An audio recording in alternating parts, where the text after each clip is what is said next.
Daddy सैडी बहुत पी लिया कोला candy, अब करेंगे मर्दों वाली बात। खूब पियेंगे बियर सियर, साथ में लेके सेक्सी डियर, पार्टी चलेगी सारी रात। अरे प्यास अपने अंदाज में बोला।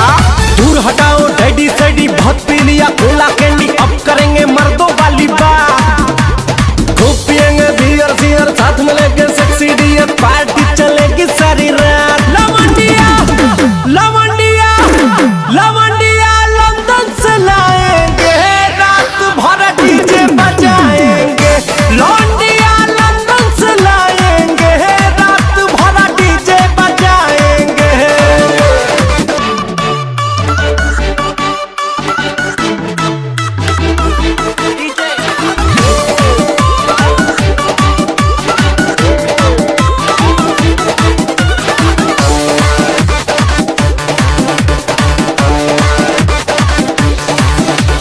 रजनी के स्टाइल में सिगरेट जलाएंगे, धुएं का छल्ला बनाकर उड़ाएंगे।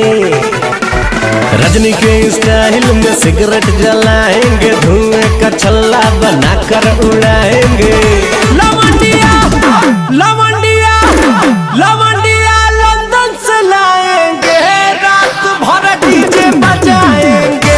लौंडिया लंदन से लाएंगे, रात भर डीजे बजाएंगे।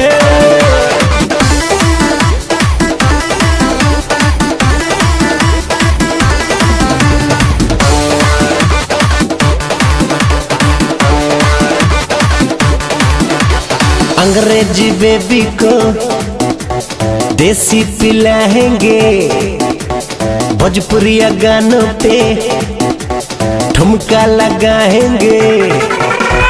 अंग्रेजी बेबी को देसी पिलाएंगे, भोजपुरिया गानों पे ठुमका लगाएंगे। लवंडिया लवंडिया लवंडिया लंदन से लाएंगे, रात भर डीजे बजाएंगे। लौंडिया लंदन से लाएंगे, रात भर डीजे बजाएंगे।